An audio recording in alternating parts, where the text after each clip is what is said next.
Assalamualaikum warahmatullahi wabarakatuh. Kenalin, nama aku Riza. Aku asli arek Surabaya. Sorry yo rek, aku bakalan switch pakai bahasa Indonesia.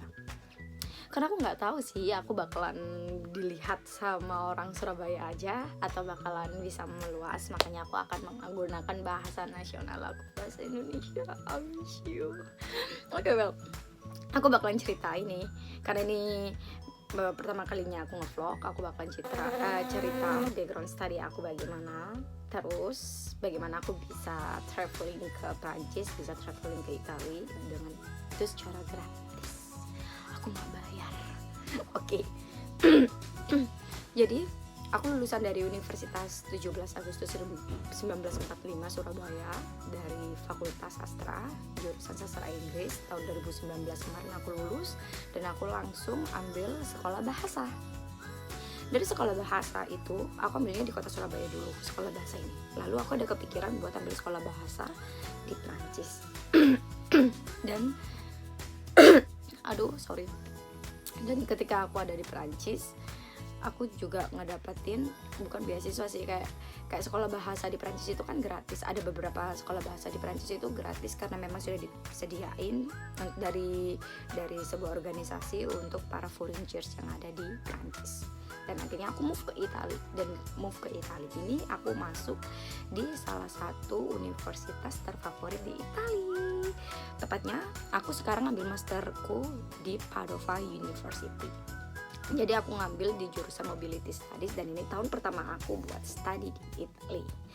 Oke, dan aku bakalan cerita banyak tentang bagaimana sih cara aku bisa pergi dari Surabaya, Indonesia ke Dinard, Prancis, dan akhirnya move ke Padova, Italia.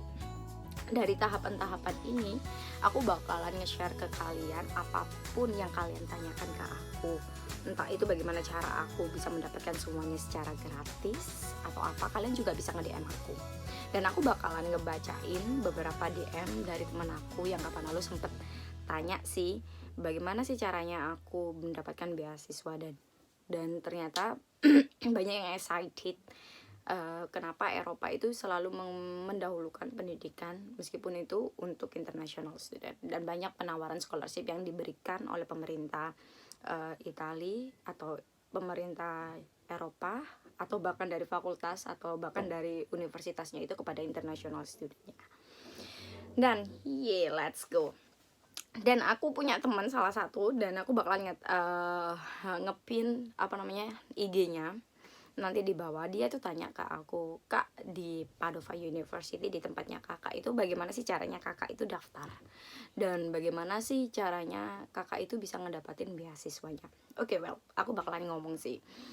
Jadi tahun lalu waktu aku ada di Prancis, aku tuh daftar sekitar bulan Februari, daftar di Padova University, dan itu tuh sangat mudah banget. Aku tinggal nge-apply semua berkas aku di websitenya dia, di websitenya Universitas Padova. Nanti aku bakalan ngasih linknya ke sini, dan kebetulan sekarang itu masih buka dan kayaknya baru dibuka, dan akan terus dibuka sampai bulan Februari atau bulan Maret gitu kalau nggak salah sih. Pokoknya nanti aku bakalan nge-tag di situ. Terus habis gitu setelah aku daftar itu ada kayak email dari pihak universitas untuk membayar formulir pendaftarannya. Untuk formalitas lah, karena kita kan juga daftar pasti kan ada bayaran, dan itu cuma sekali bayar. Dan kalaupun kita akan apply fee waiver, nantinya pembayaran apapun yang kita udah keluarkan untuk universitas itu bakalan dikembalikan kepada kita, kecuali yang pendaftaran pertama ini. Jadi pembayaran pertama itu aku harus bayar 30 euro kan. Dari 30 euro itu aku bakalan bisa mengakses untuk melanjutkan ke step selanjutnya. Dari step selanjutnya itu ketika sudah dari step pertama kan aku harus apply. Ada beberapa persyaratan yang emang harus aku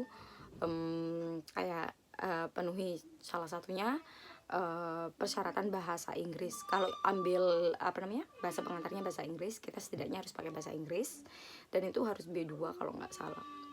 Terus habis gitu bahasa Itali, kalau emang kalian mau ambil bahasa Itali sebagai bahasa pengantarnya, kalian juga harus memiliki basic setidaknya B1 atau B2 gitu.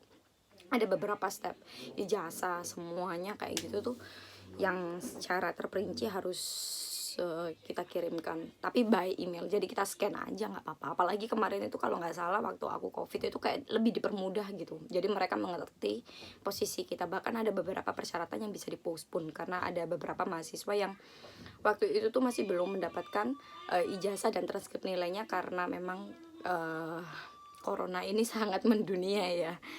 Oke, well itu sih cara aku daftar, dan yang harus aku bayar cuma 30 euro itu.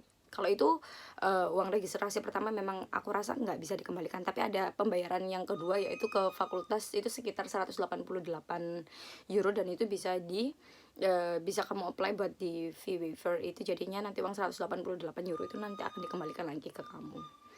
Well, itu sih secara gampangnya aku bakalan bilang kalau semisal daftar atau apply buat jadi mahasiswa di Padova University itu sangatlah mudah, karena kalian masih belum butuh apa-apa. Kalaupun kalian dari sastra Inggris atau pendidikan bahasa Inggris, itu keuntungan buat kalian, karena kalian hanya menunjukkan, biasanya kan harus mengumpulkan atau kayak ada proficiency sertifikatnya kan, harus pakai TOEFL kayak atau pakai IELTS gitu. Kalau dari sastra Inggris atau dari bahasa Inggris itu enaknya itu kita dapatkan keuntungan kalau kita nggak perlu mengumpulkan atau nge-submit TOEFL certificate atau IELTS certificate, karena kita bisa mengganti dengan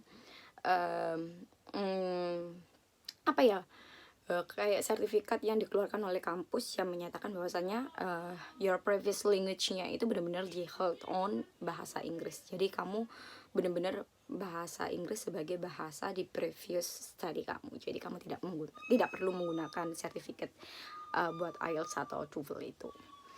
Gampangannya seperti itu sih, enak kan? Terus buat step-step selanjutnya itu sangat mudah karena kamu tidak akan ada tes lagi, karena nanti bakalan ada admission letter yang akan menjelaskan kamu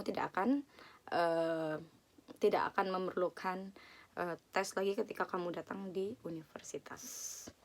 Dan ada beberapa scholarship yang akan ditawarkan dari universitas buat kamu sebagai international student. Tapi aku bakalan jelasin itu ke sesi selanjutnya, karena itu nanti akan ada titipan dari salah satu temanku juga. Dia nge-DM aku dan bahkan nge-WA aku buat tanya-tanya tentang scholarship dan juga tanya-tanya bagaimana cara aku bisa ke Prancis, dan itu gratis. Aku bakalan share lagi ke vlog selanjutnya. Jadi jangan sampai ketinggalan ya. Jangan lupa di subscribe, follow. Bukan di follow sih, jangan lupa di like, subscribe, dan juga share. Dan follow Instagram aku maksudnya. Oke, sorry, ciao.